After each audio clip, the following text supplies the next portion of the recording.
Welcome back to the Sounds of Stadia podcast for episode number 159 of your weekly cloud gaming show, where we round up all of the Stadia and gaming news for your listening and viewing pleasure. We've got a great show lined up for you this week, talking about all of the fallout from last week's bombshell news as it trickles down through the industry. And funnily enough, there's more articles about Google Stadia than ever before. We're going to be talking about pro sub refunds, the news, the little nuggets of information that have came out off the back of it.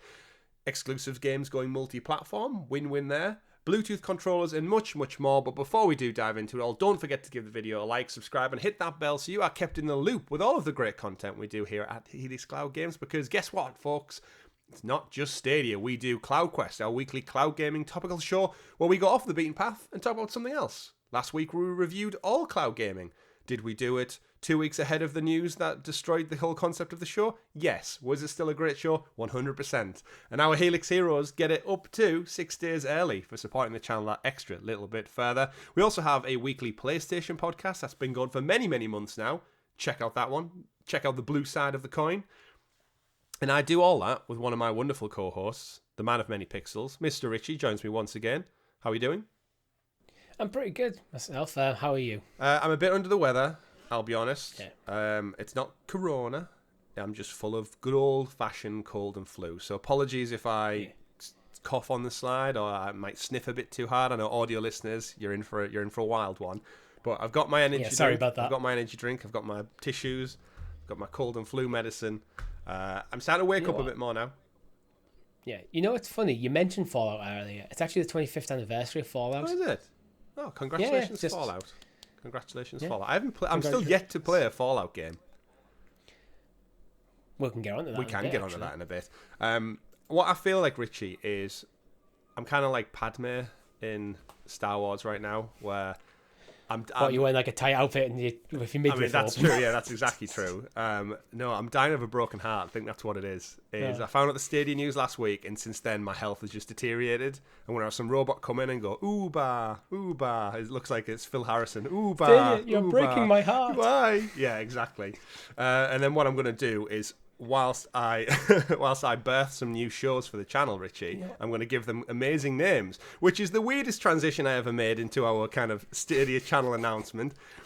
That's right. So as I alluded to there, great news, boys and girls, everyone out there listening, viewers and watching along. Yes, we've taken on all your feedback. We're well aware this is a Stadia podcast. It's 159 weeks in a row we've brought you the Stadia news, and in light of last week's news, we touched on it in our celebration stream. What we want to do with the channel, and we want to make sure that you guys get the same great content you expect, but maybe in a different guise. The reality is we've done everything we can to support Google Stadia, more so than probably the company itself.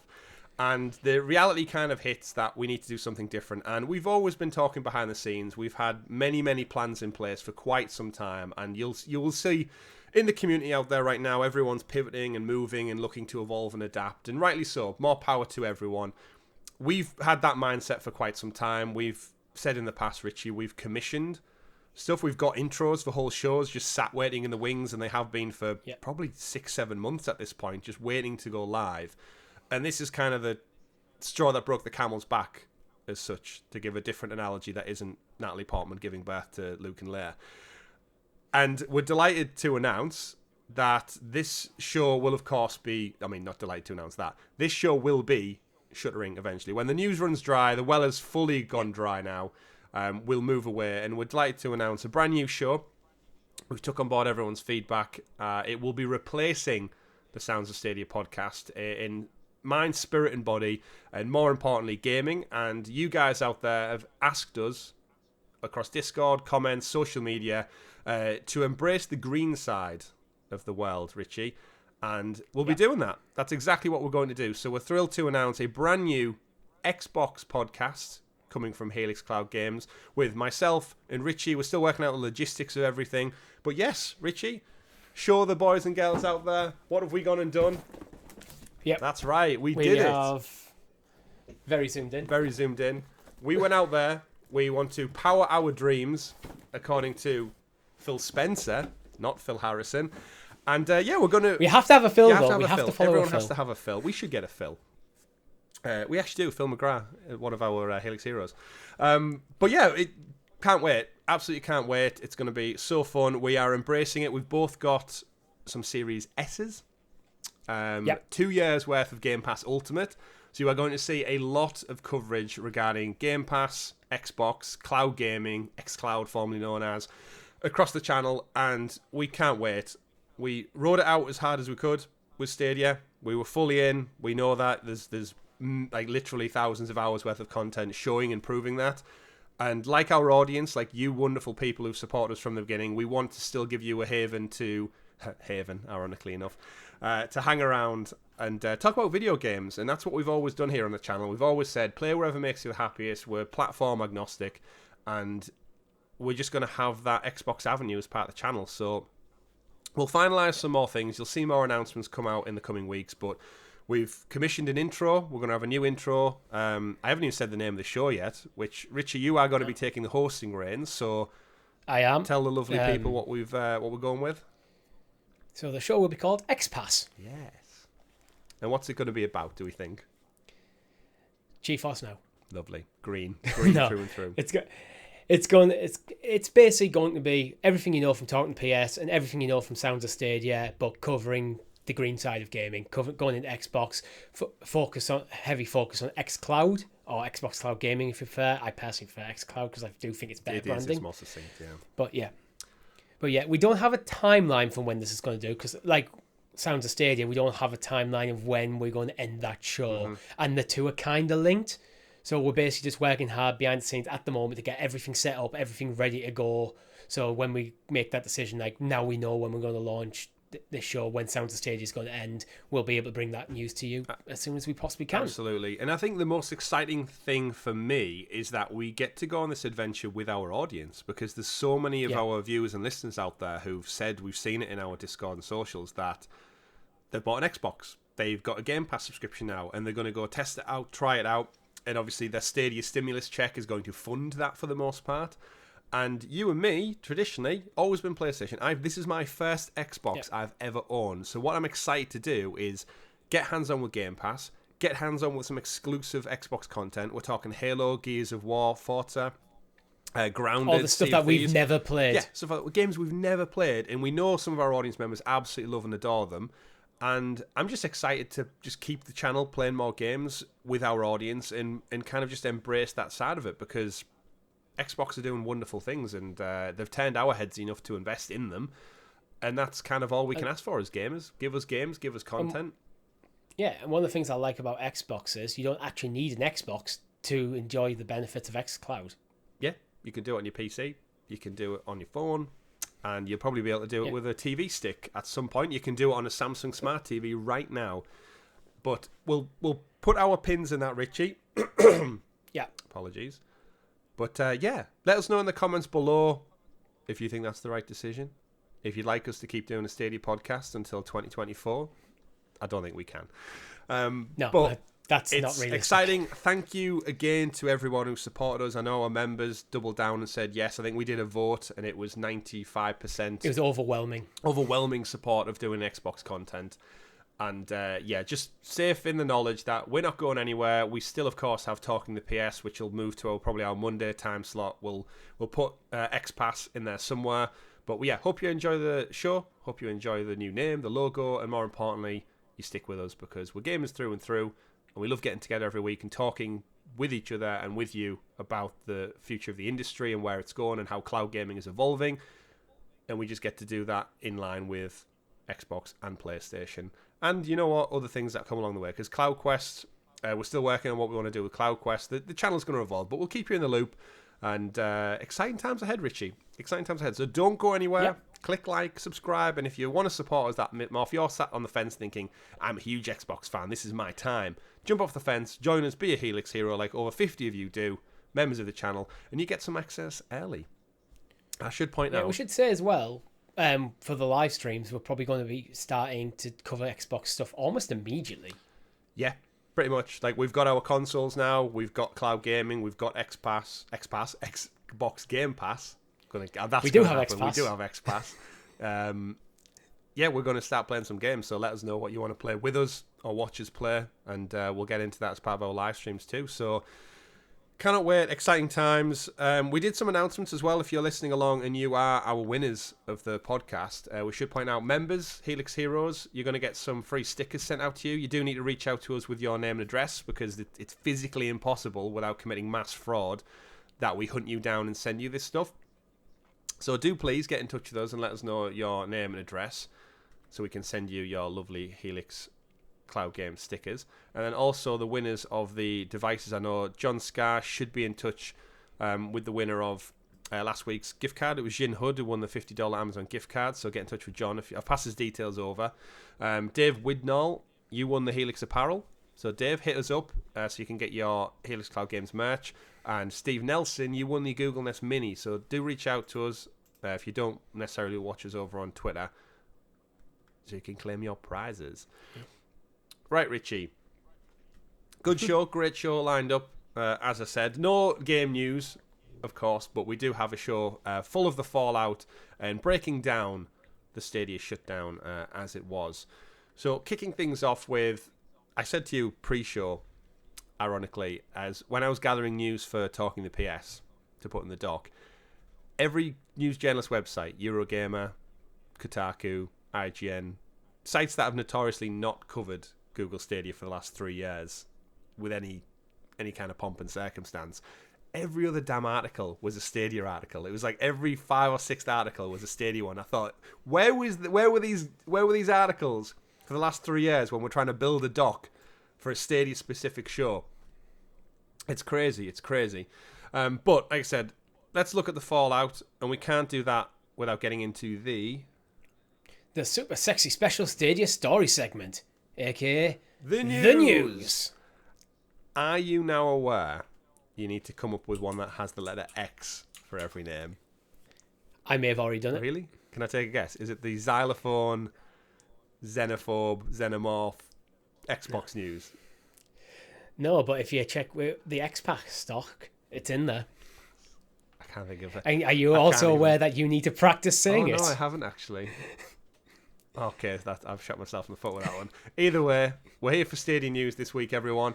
So as I said, plenty of articles out there.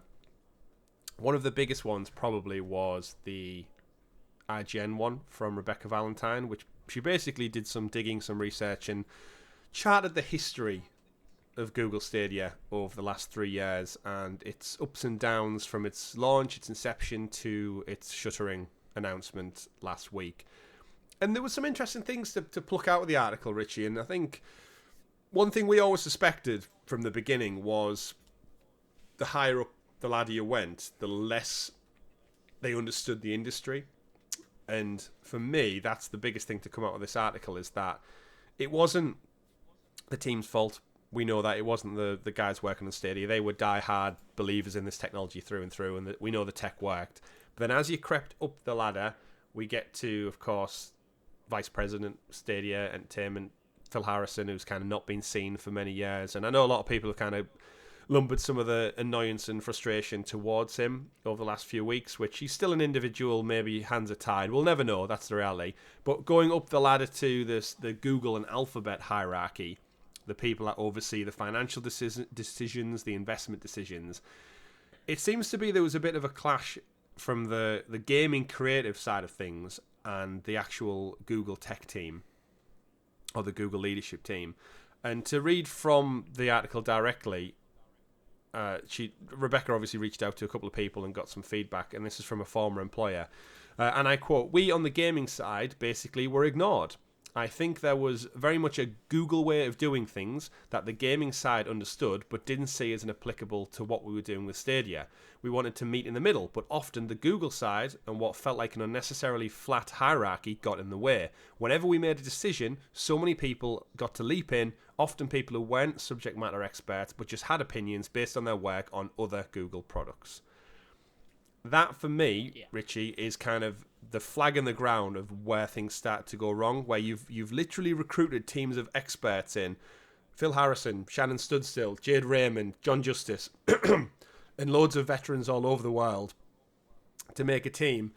And then when you drop your suggestion in, someone who maybe launched, I don't know, a Ring doorbell, not Ring, a guest doorbell is getting equal say, like, bandwidth in terms of the discussion. And going, oh, we should launch a product like this, we should do that. And the gamers are saying, well, our audience wouldn't really benefit from that or enjoy that. And I can just almost picture all the steps along the way that went wrong. There was people shouting from the rooftops in the Stadia team saying, this is what we should be doing, this is where we should be investing. And people from elsewhere in the Alphabet company going, this is a smarter decision. Based on past experience with Google Sheets or Google Allo or Google, I'm trying to think of it, Google Plus, this worked. And actually, I've read a couple of other articles basically saying that the problem internally with Alphabet is to get promoted, you need to do a product launch. And what happens is people do a product launch and then they move on. They don't stay with the product they've actually launched. And that seems stupid. Yeah, that's led to almost like a cadence of you do well in launching something and then you move on to another product. You don't stay there to evolve and adapt. So it's a constantly revolving door of people and expertise who maybe don't have the experience or the commitment to a particular product. And that's where Stadia's kind of started to fall apart, is that there's not a team of experts in this particular field that have been dedicated. And I think you can see that when you look back. They mention like like the flat structure, and it's like, I think that can work in a lot of positions, but I do think in most companies you need a little bit of hierarchy. You don't need endless amounts of middle managers and supervisors and assistant managers and regional managers and all that sort of stuff, but you do actually need some leadership in the team, in my opinion, regardless of where you work, to kind of listen to all sides of the argument and then make an informed decision. But then that person should be kind of accountable for the decisions that they make, and also able to not only be able to ask the right questions, make sure they're asking them questions to the right people. Like, you don't ask the guy who's building your servers about the needs of the general public in gaming. You ask your gaming marketing experts about that. Absolutely. The people who've been in the industry. But you ask the server guy about the needs for the servers. But whenever it's a completely flat structure, it just feels like it seems that lack of leadership. So it's like, and Google being a tech company, they're naturally inclined to lean towards their techie guys, not the gamer side. That seems to be the way. And it just feels like something's got lost in the mix. They haven't got that kind of like that nice balance that they need. Yeah. Which is the sort of, when you think about it, the sort of stuff we've been complaining about, what games are coming, the announcements of when games are coming, all that sort of stuff. Like, most of the announcements we've had over the last 2 years are around the tech and bringing out new features to Stadia. Features which are nice, but not addressing, not going to move the needle in terms of the key stakeholder, which is us, the gamers. Yeah. It kind of now makes sense. Yeah. It fits. It does. Everything that you read in the fallout is kind of like, well, we can see where that went wrong, because, if this is what was happening behind the scenes, that makes sense. And you touched on a great point there about leadership. And you're totally right. You've got all these players, the wider team, feeding in their expertise. And then with leadership, that's the difference between accountability and responsibility. As a group, everyone's responsible for the success of Stadia, but the accountability lies with leadership. And they should have been able to stand tall and say, right, this is the direction we're taking. And it just seems like it didn't have that. And to continue with Rebecca's article, she goes on to say, our source added their team specifically began to feel stress building as it became clear Stadia may not deliver on the promises it made to the audience. Though those concerns were raised, they said leadership at the director level and above didn't seem willing to fight to make them heard in any meaningful way. So if you're shouting your issues, saying, look, I can see a problem coming, we're not addressing this, we're not fixing that, we're not looking at this, and the people above you don't take that on as accountable and raise that to the powers that be, then at what point do you just start thinking, no, nobody cares? Yeah, completely, nobody cares. Like, why, if he doesn't care, she doesn't care, why should I care? And then if you lose the morale of the team or the creativity of the team, in a video game industry where creativity and energy is all about garnering it and succeeding, no wonder. When it comes to like the difference between gaming is a tech industry, but it's not the same as, like, as we mentioned, a Ring doorbell or a Chromecast. these are not the same because no one's emotionally invested in their Ring doorbell. I don't know. I pretty much I watch it. I mean, there is like a TV show. I'm a tech fan. I watch a lot of tech YouTube channels, and like I am passionate about technology, but gaming has its own kind of thing. Where I am interested in technology, I enjoy technology, and enjoy learning about new technology. But that emotional connection I have with gaming is something different, and that seems to be lost on Google.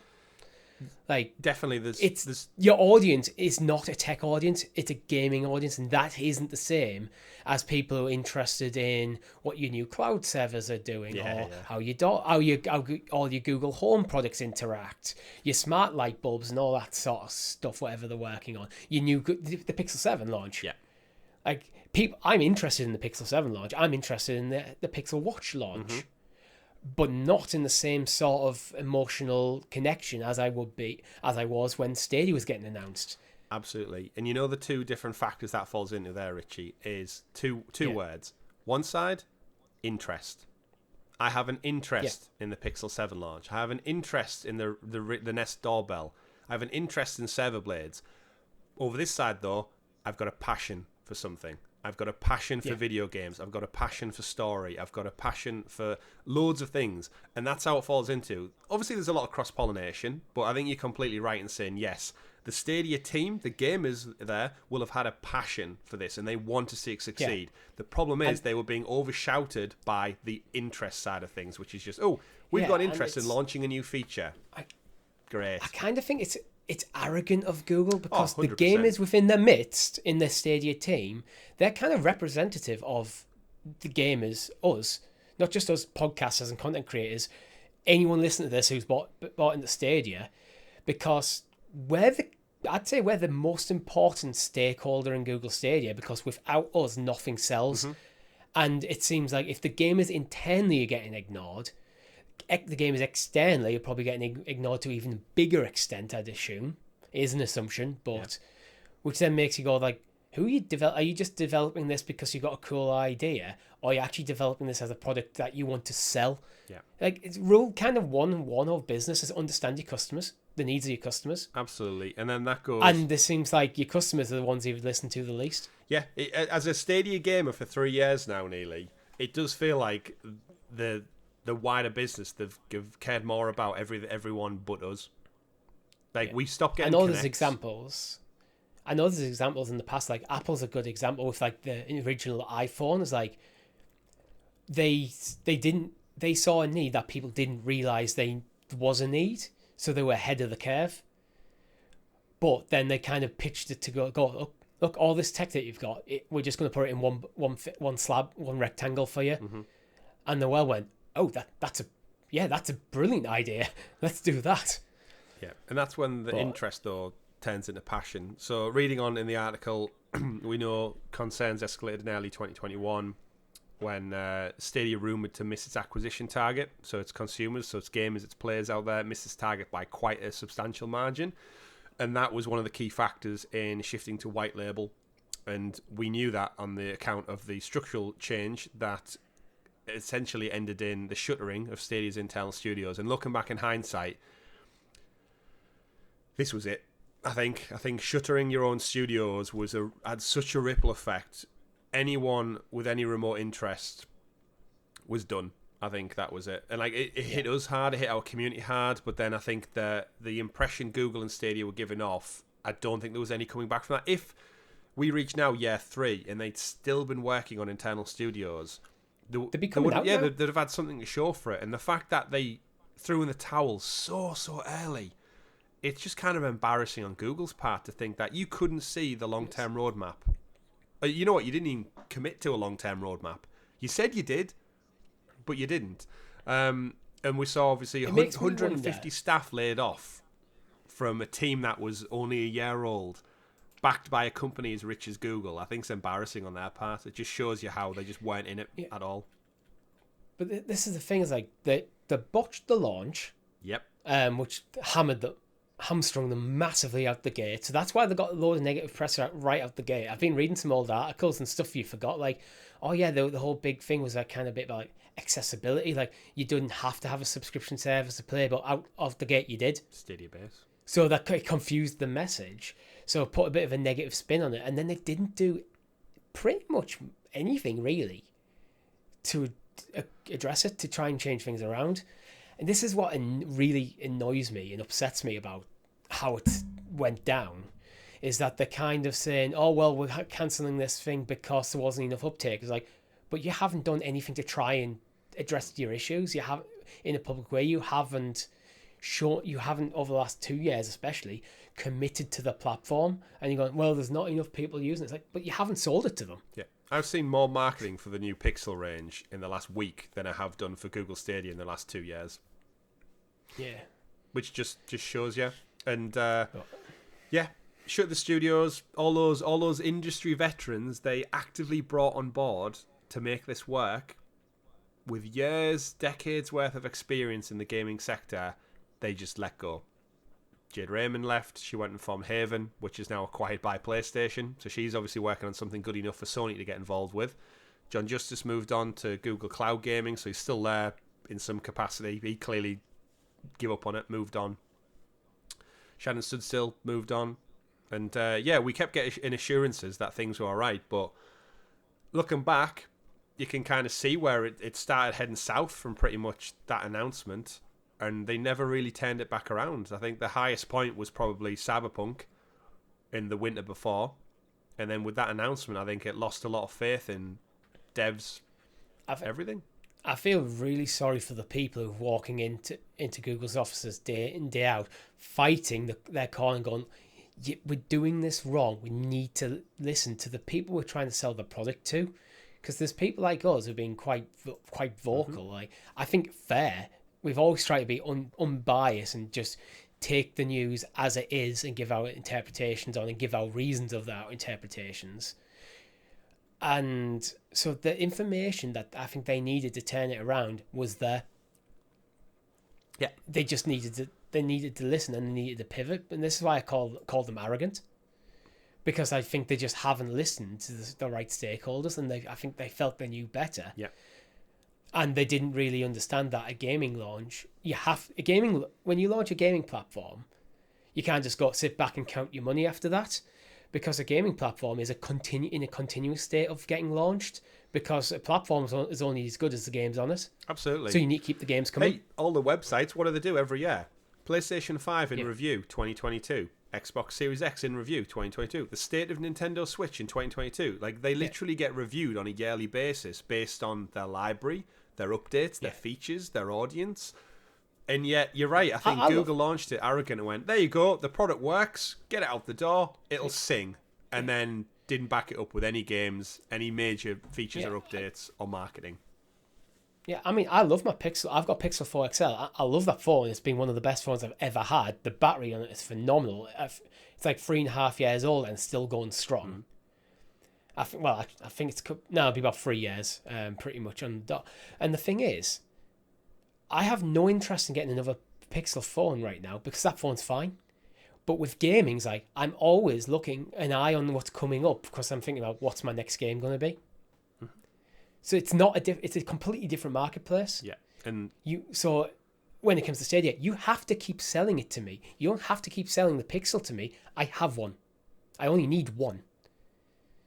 And until I'm done with that phone, that's it. Yeah. I know there's some people get the new phone every year. I don't. I get a phone and I use it as long as it lasts. Yeah. And we saw that in the tech as well, because, like, let's face it, a lot of the articles that have came out is not one of them criticizes the technology beyond, like, maybe saying early doors with latency. But the reality is, every single article I've read for this past week says Stadia's tech was good. Developers loved it. Loads of positive stories have came out from Destiny developers, Bungie, and other people who, through lockdown and COVID, which I think we shouldn't probably throw under the bus, because I think COVID probably did have a big impact on Google's strategy and finances and planning. But the reality is, the tech was always good. But as you said there, Richie, they didn't iterate on it.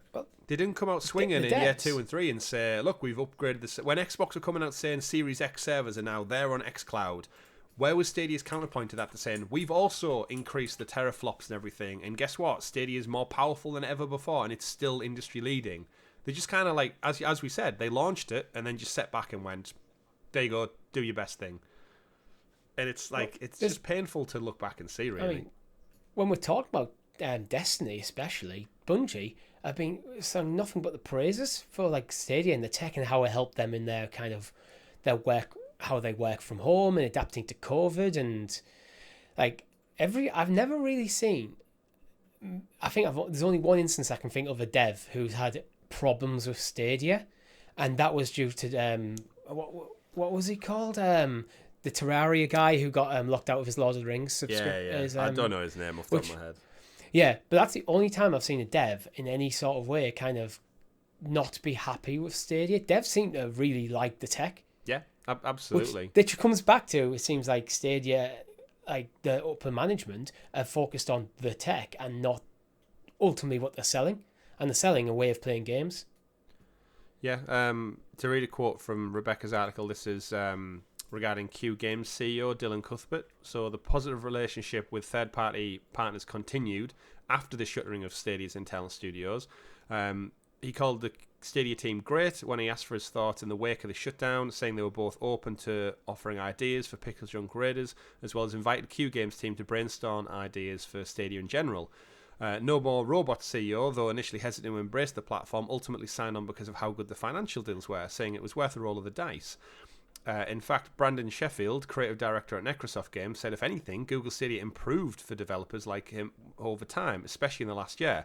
Though the certification process was really hardcore, he said that the bright side was developers could get through the certification process on other platforms easily as a result. So basically saying Stadia's certification was so stringent that if you got through on Stadia, you were pretty much through the door on Switch, PlayStation and Xbox.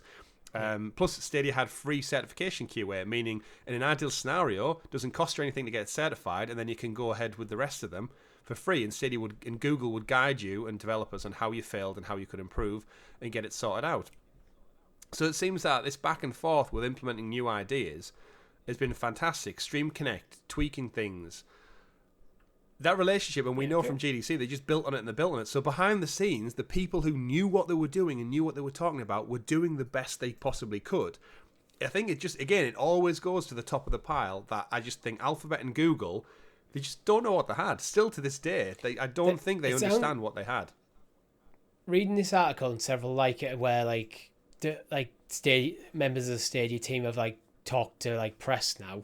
Most of them are like not named for obvious reasons. They don't want to get sued.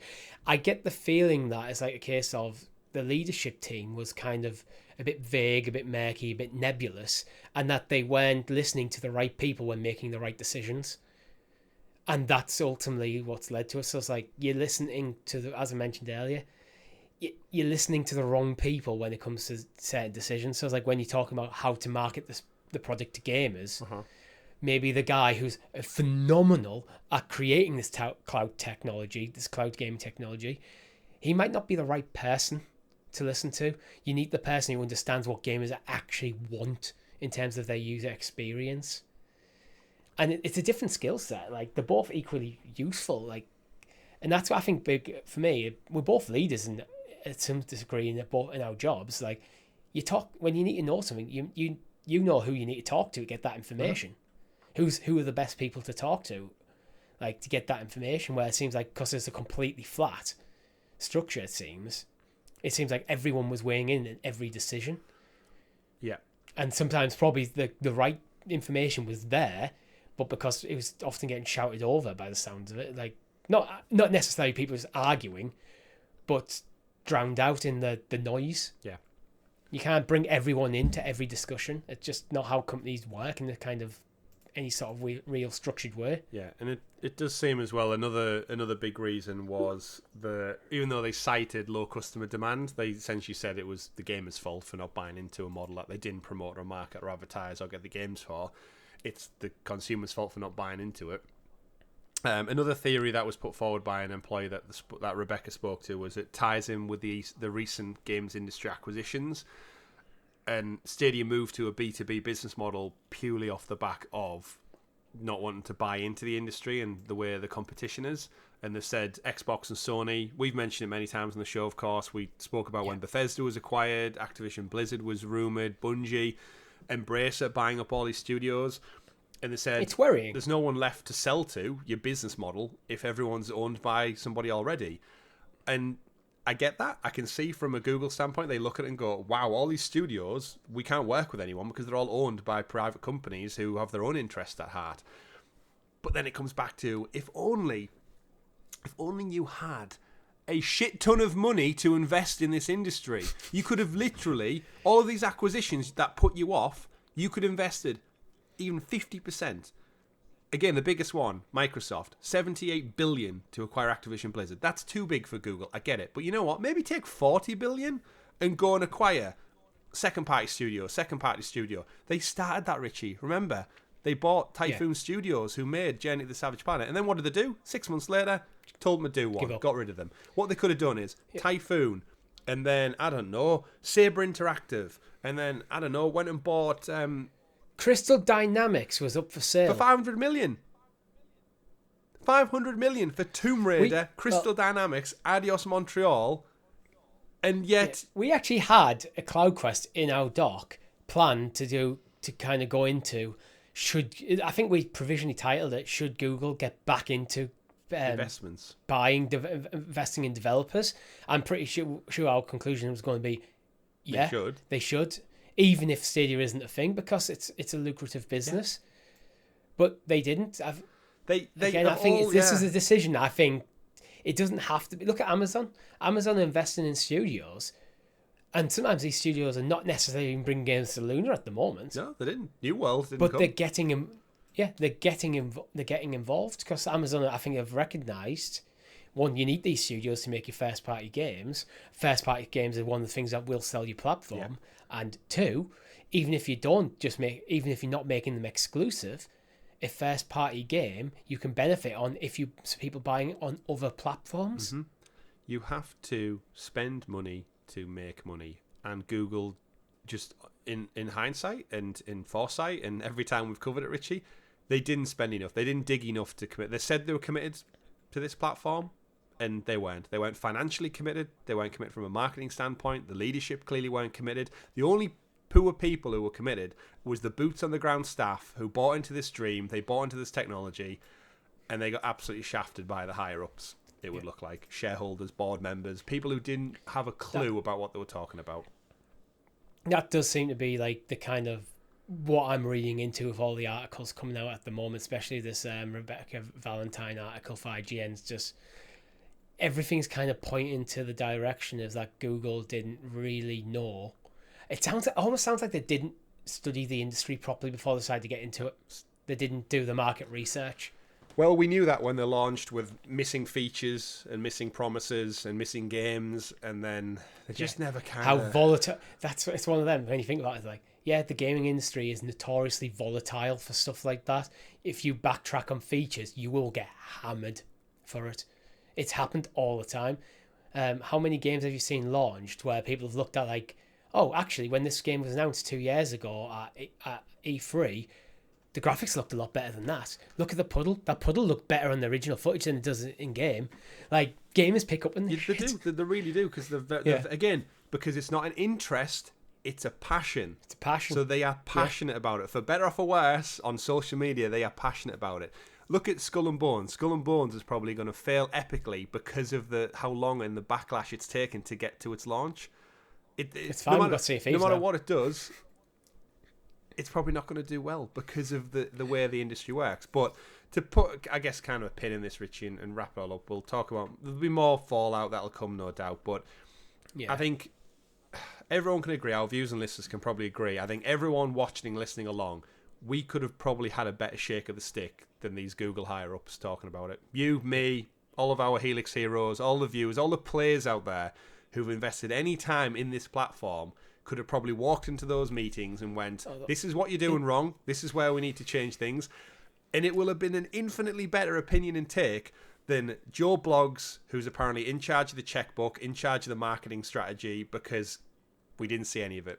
The guy or girl has basically been paid for 3 years and done nothing of merit. Reading this article, and the way things went down, this is why I have been very careful. I don't want to just point the finger at Phil Harrison on this, because you don't know the circumstance of what he's working in. I get the impression you could have put Shigeru Miyamoto in charge of the Stadia team and it still would have failed. Because it seems like Google didn't know, or were not committed enough to executing the vision. Yeah. I mean, let's face it. I've got no love lost for Phil Harrison because I think as a leader he's been incredibly quiet. Oh, no. He's not came out and spoke. He doesn't even tweet out about his own damn products that he's working on. Not that he has to, but you've got to imagine he's been in meetings where he's been saying, "Look, our team are telling us we need more marketing. Our team are telling us we need more budget. We need to invest in these game titles. This is the timeline for getting our first exclusive out." And leadership have just gone, no return on investment. You've got no budget for this following year. We don't have the team capable of implementing that.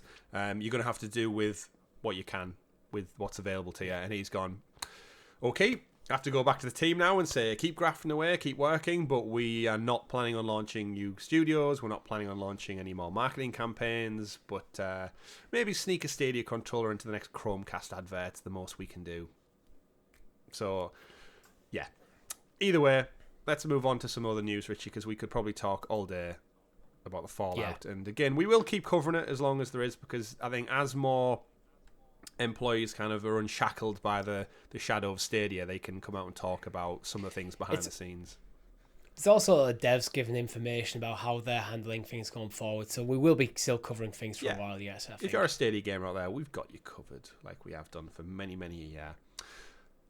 Pro subs, Richie. Couple of people being billed for Pro subs this last week after Stadia explicitly came out and said, Stadia Pro, we won't charge you. You'll still have all your Pro games to play right up until January the 18th, but we won't charge you. And then lo and behold, loads of people got charged.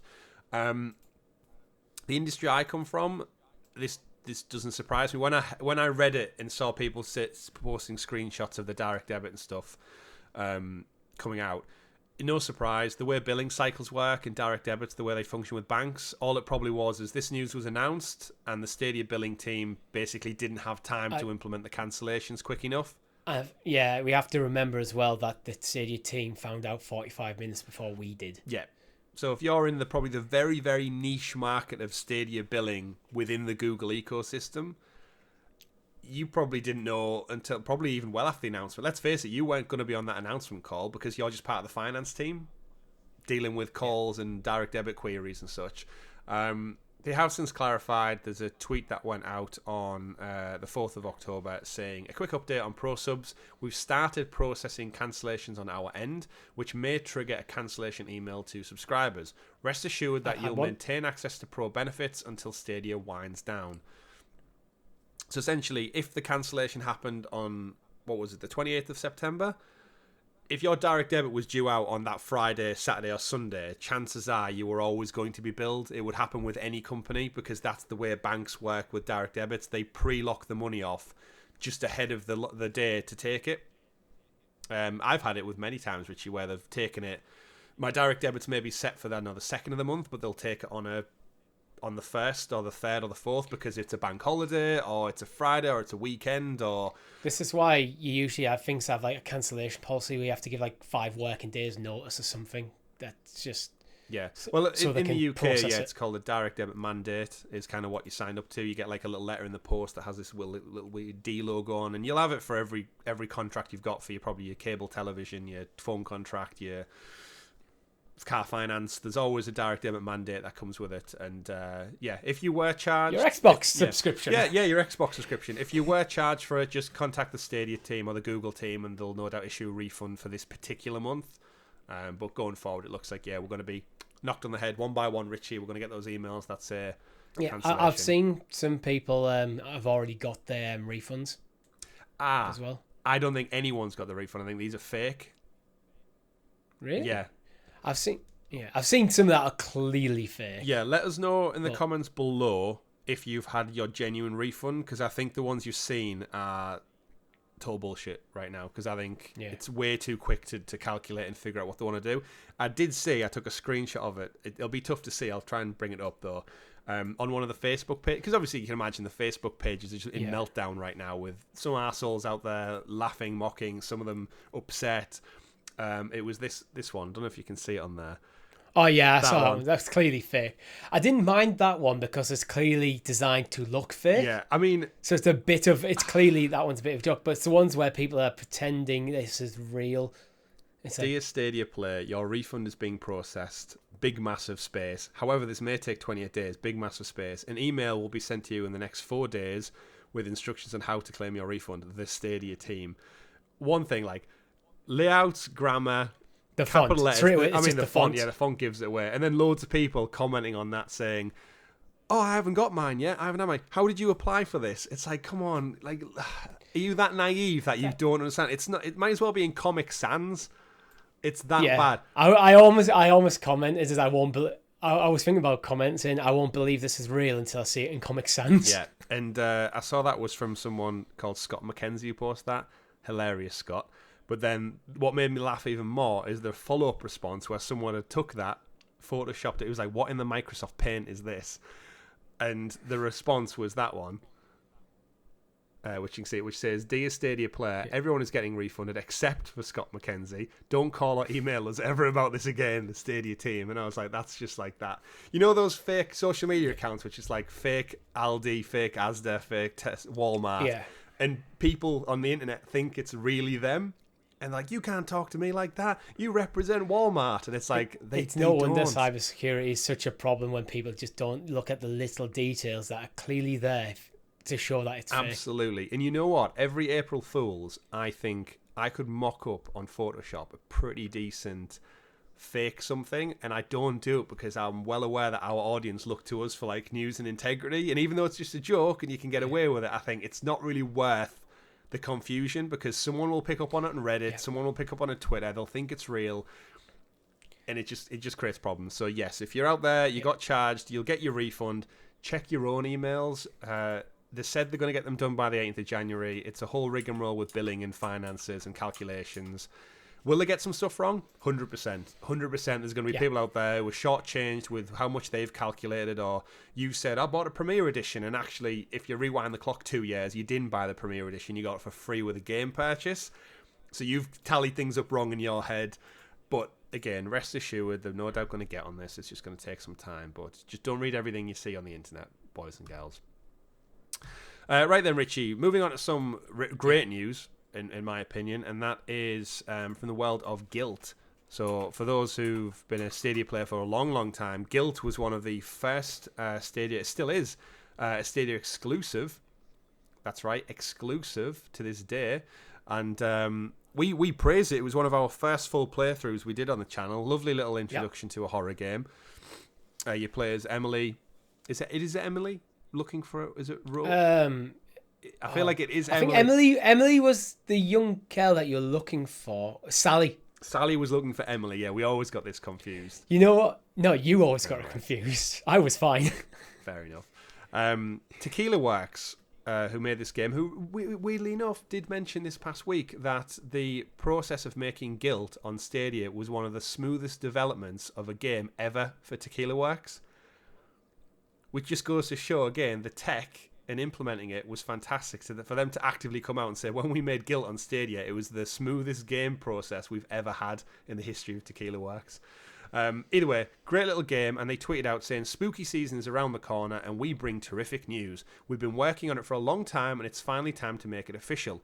GYLT is going multi-platform in 2023. Follow the official Tequila Works channels, Twitter, Instagram, Facebook and LinkedIn for updates on GYLT and more exciting news from the studio. We've been saying for some time, Richie, GYLT deserves to be somewhere beyond the Stadia user base because it's a terrific little game. Yeah. It is a little indie title, but it's been kind of locked behind Stadia. And more importantly, the longer Stadia went on, the further GYLT got pushed back down that game library list. Yeah, this is a game I want to see on like Game Pass or PlayStation Plus, because we know GYLT's an amazing game, but I do worry that if it was just launched on the platforms, it might just get lost in the mix a bit. Yeah. But if it's like something like, on PlayStation Plus, as comes as a monthly game, I think you'll get a lot of people jumping in. I do. And they should. And can you imagine right now all of the journalist websites that are going to cover it? And they're going to go, GYLT's fantastic. If you haven't checked out GYLT, it's free on Game Pass now. It's free on PlayStation Plus. It's available on the Switch.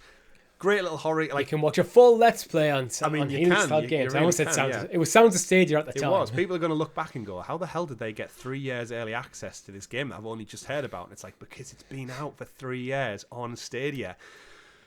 And this is one of the problems. GYLT should have been marketed earlier on, day one. And yeah, either way, I'm just really glad to hear finally that I'm sure it's probably some contractual obligation where Stadia have shuttered, therefore they're free to do what they want.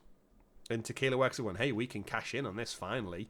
The game that we've had stranded over here. But can't wait to that one. That's going to be great. Another one, next story, is the controllers.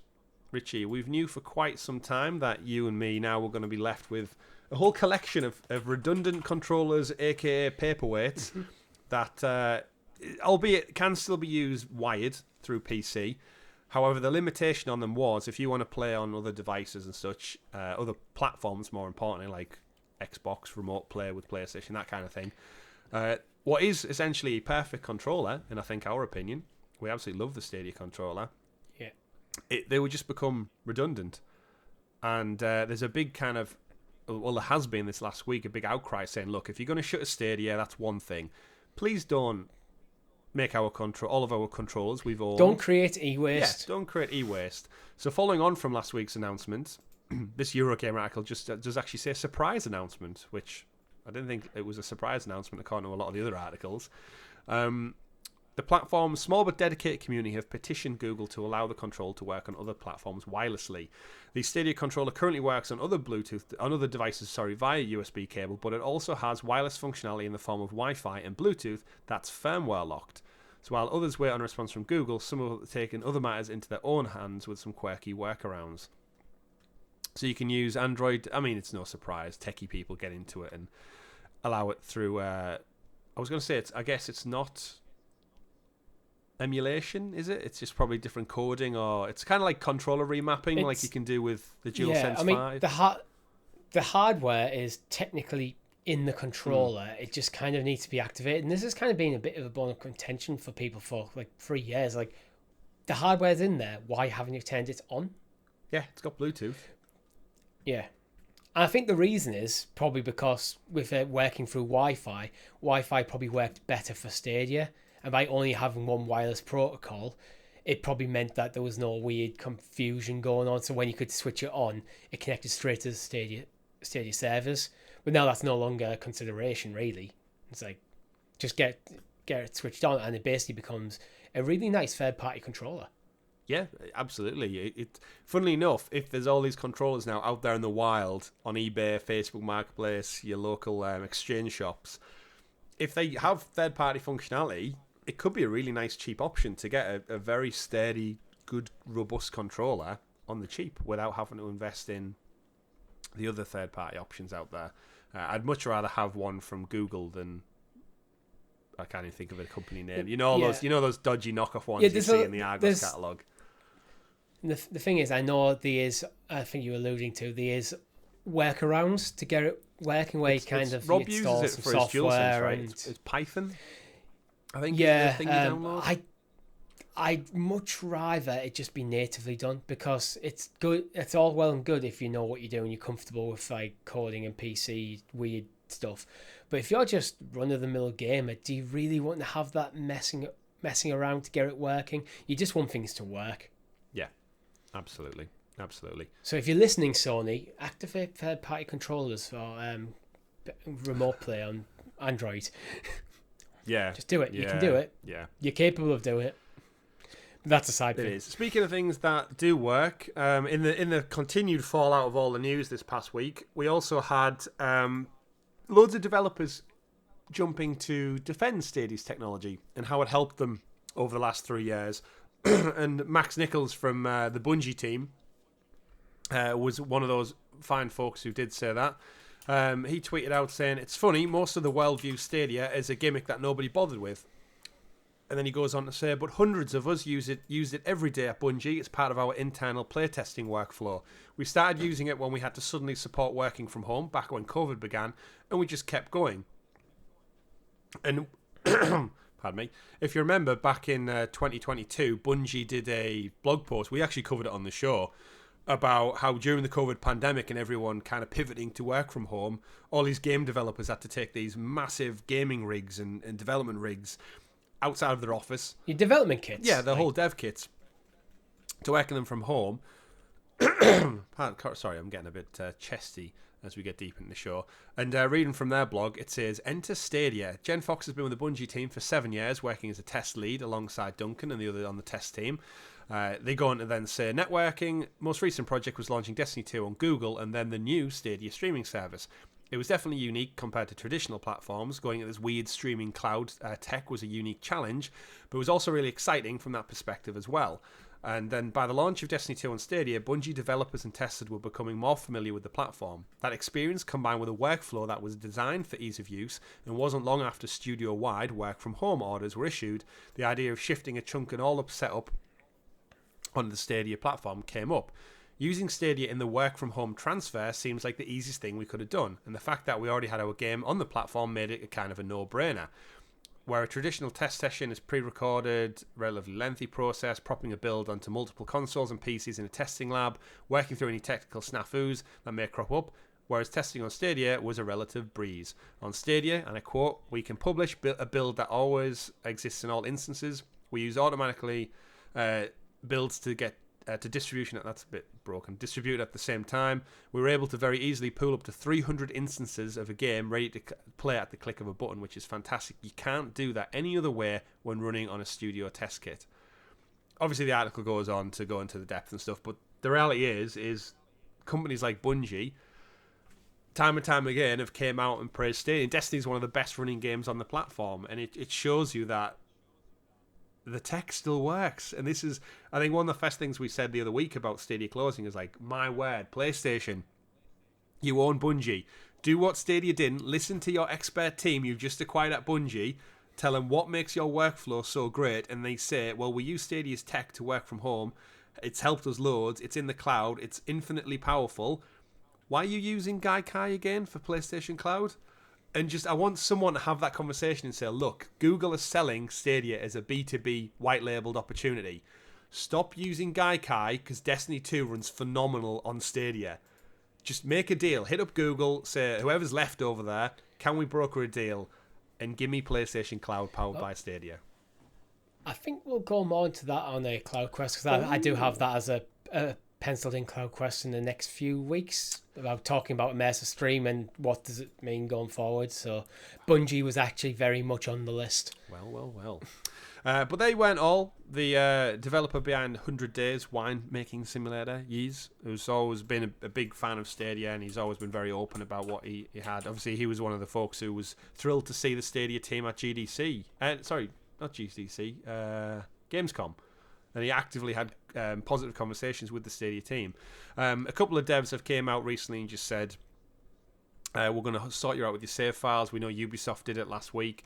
To all 100 Days players on Google Stadia, we are creating a guide for you to move your save files from the Stadia version to the PC version in case you decide to buy the game on a PC storefront. So all your progression will not be lost. Stay tuned. And then they followed up to tweet out the guide to move your save files across. It follows through a few steps.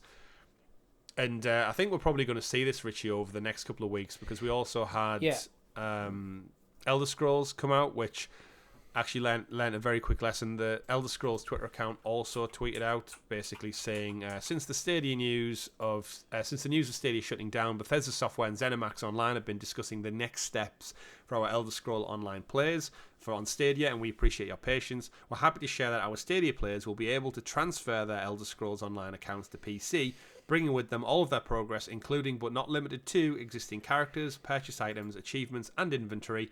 Since Stadia players already play on SO on our PC servers, all their friends and guilds will be waiting for them once they complete the transfer. We'll have more information on how to do this soon, so please stay tuned. So, again, Richie, we're probably going to see more devs come out over the coming weeks and say, we're doing the same, we're doing the same. I wouldn't be surprised if a lot of devs who've really supported Stadia have got people working on seeing how things transfer, because it's not just as much as going, you can transfer everything across because it might not be compatible. Well, obviously Bethesda went, well, actually, if you're playing on Stadia, you're basically playing on PC anyway, as far as our infrastructure is concerned. So yeah, it's doable. We'll let you do it. You look at 100 Days, well, actually, if you choose to buy the game again when you get your refund on PC, this is how you can transfer your saves.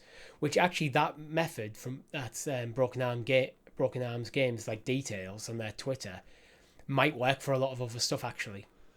Yeah. Because it's effectively using Google Takeout to get access to your save files and dumping them into a Steam folder.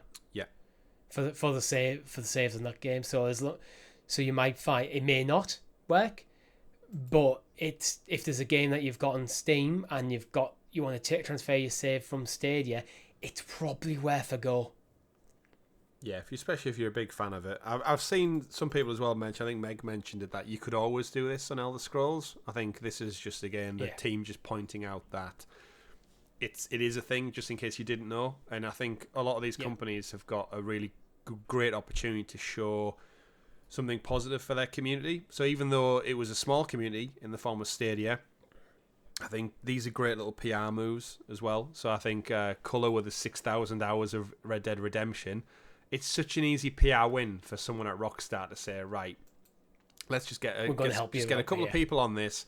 The coding's got to be there. Like, how do we implement something? And I know games that maybe have cross-play, cross-progression across consoles, it may do it. Let's remember there's a lot of games that launch on Stadia promised cross-play, cross-progression, and then it never came, or it was in the pipeline. Looking at you, World War Z Aftermath, and Overcooked. Yeah. Some titles that were promised it then never actually had it. Obviously, the devs realistically don't need to do anything now, but it would be a really good PR move to come out and say, look, if you've got the history there, we'll migrate it over. Ubisoft games have been doing it for some time, of course, but it would be nice to see because they're still kicking about.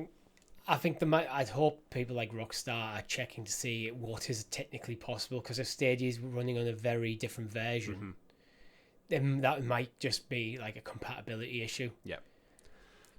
So there's stuff like that. I mean, we know, but we were talking before Stadia like announced like they're getting shut down about like there was a growing list of games where the bug fixes were behind other platforms, and makes you think it's like, well, they're going to have to go back and fix Stadia separate to other platforms, which could be problematic. So it's just, I think anytime a dev comes out and goes, hey, you can move your progress, or we'll just give you a code for the game, is a win. Yeah.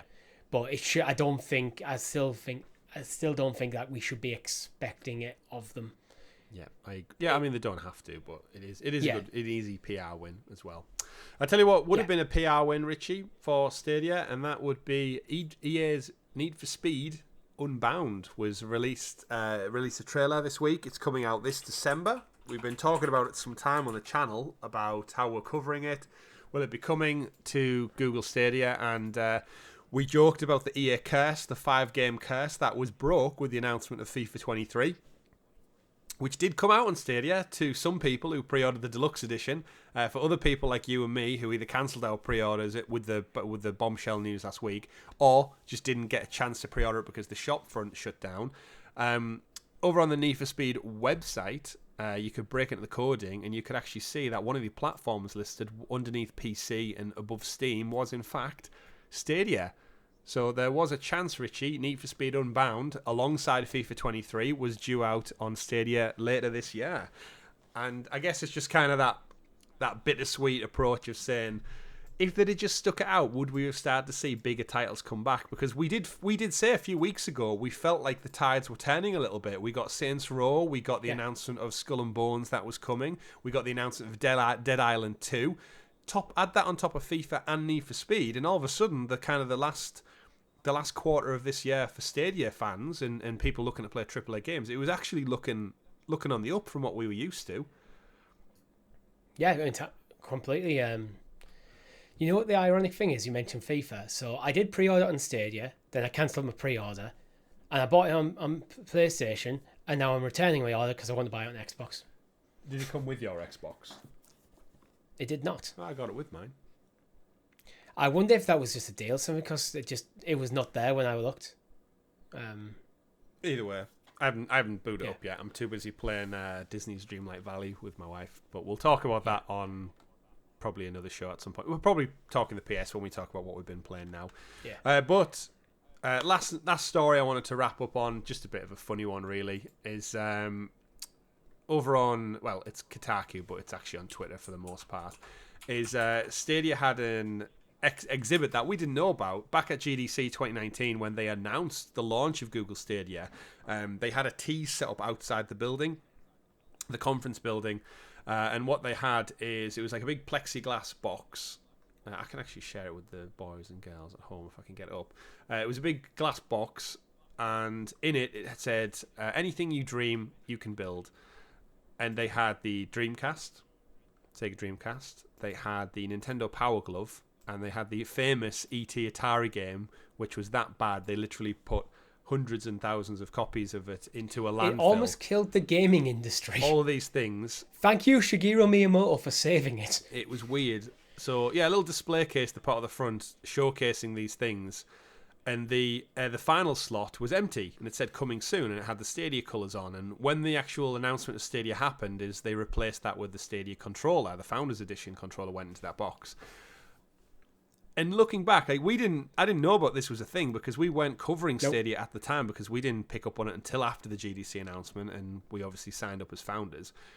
But yeah, if you head over to eBay, it's up for sale. Google Stadia, original weird GDC display item. It's up for charity. I like how it's got weird in it. It has got weird in it. Yeah, it's up for charity. $2,050 is what it's currently going for over in the United States. You essentially own a part of history with this weird item, and you just kind of got to laugh at it. Reading from the description, up for auction are the original items for the Google Stadia's famous, or infamous, anything you dream can be built grand reveal display at 2019's GDC conference.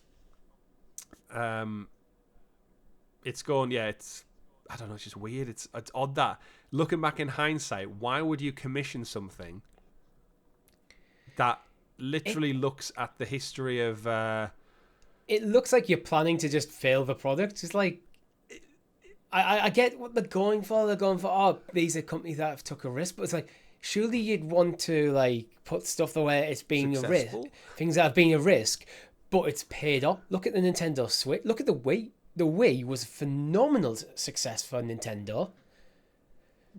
But it was very inventive. It was very out there, actually, when it came. It's like, well, this is very different to a normal console. But so you go for a Power Glove instead. It's like, Yeah. what? You know what would have been better? Like, Put the original PlayStation, the original Nintendo, the original Xbox in there, and then just leave the exact same format. Just put three of success stories within the games industry that took a punt on something, and then now they are big players in this world. But no, let's go for three failed products and put ours next in line. I was trying to think of products that kind of like came out and revolutionized the industry. So probably, I mean, you could just do three on Nintendo alone. You put the NES, you put the Game Boy, and you put the Wii U. The Wii, not the Wii U. Don't put the Wii U. But the original Wii. Because these are three things that completely changed the gaming industry. All from one company. Nintendo are pretty good at it. Yeah. But instead you go for a game that almost tanked the gaming industry in its entirety. A Power Glove, which was, from reviews and stuff I've read, it's just basically didn't work and was just kind of garbage anyway. And the Dreamcast, which is kind of what killed Sega. Yeah, console killed Sega's hardware division. A peripheral that's probably more laughed at as a meme than it is an actual product. And then a game that literally had truckloads worth dumped into a burial site in the desert somewhere. You can't make it up. Whatever their approach was to that, it's... You couldn't have picked worse. No. So yeah, I thought we just end the show on that little chuckle there. Of course, we will be covering Stadia until it rounds out. I kind of want to end the show, Richie, on a good number. I don't like ending on like 159. Like 160 would have been a nice round figure to go for. It's too soon though. It's too soon. There's going to be plenty of fallout, and we need to sort stuff out in between. But that has been all of the news we've got for you this week on episode 159 of the Sounds of Stadia podcast. We'll be next week to break down more fallout, more news. It might just be a talk show at that point if we don't actually have any more news. Obviously, we clear the dock every week. We add stuff that we see across social media. You wonderful folks now with Discord chat help us with loads of stuff. Those are the guys who tag us on things over on social media. Helps us build up that dock. The wonderful folks over at Stadia Source, Stadia Dosage, now Cloud Dosage, all those channels as well. We'll keep bringing you the news as it falls out and trickles down from the fallout of the Stadia Shutdown. But once again, thank you for everyone who's tuned in this week. Thank you to everyone who's liked the video, subscribed, and hit that bell so you are kept in the loop with all the great content we do here at Helix Cloud Games. Just like Talking the PS, you should definitely go check it out. It's our weekly PlayStation podcast where we break down all the PlayStation news. It's a crazy show this week, Richie. If you're watching this on the Monday, everyone, new games galore, big massive announcements, which we would have probably covered on this show in relation to Cyberpunk and CD Projekt Red and a bunch of their announcements. If you're a big Witcher fan, go check out Talking the PS. Crash Bandicoot and a bunch of Ubisoft stuff happening. So check that out tomorrow with me, Richie, and Rob. If you're a Helix Hero, you get that up to 6 days early. Just like CloudQuest, Richie, which we recorded just before this show. What did we talk about on this show? Well, actually, our viewers and listeners will know now from watching this show. Yeah. We teased it, but we didn't talk about it. What do we talk about on this week's CloudQuest? So it's kind of almost like a part 2 of what we talked about last week, where last week we kind of like weighed up the pros and cons of each platform. This time we kind of looked more specifically at where Stadia players might go going forward. Obviously, we're going to the Xbox. We made a decision. But yeah, it's kind of almost a part 2 of what we've already done, because with new information. Yes. So, yeah. Wonderful. And I guess just one final reminder that we will be launching as soon as we've got all of our things in order. We've got our intro, and we're happy with the design and everything of that. We've got our logos and such, which probably up on the screen now. Join us for the first ever episode of the XPass podcast, brought to you by Helix Cloud Games, where we round up all the Xbox news, and you can join us on our Xbox adventure. Keep tuned to the channel for our live streams, which will inevitably feature some fantastic Xbox content, first party as well. And just come along with us for the journey. Come along with us for the ride. And we can't wait to see what the future holds. But thank you very much for sticking with us for episode 159 of the Sounds of Stadia podcast. My name's been Chris. And I've been Richie. And remember, folks, play whatever makes you the happiest. Have a great week. Keep on gaming.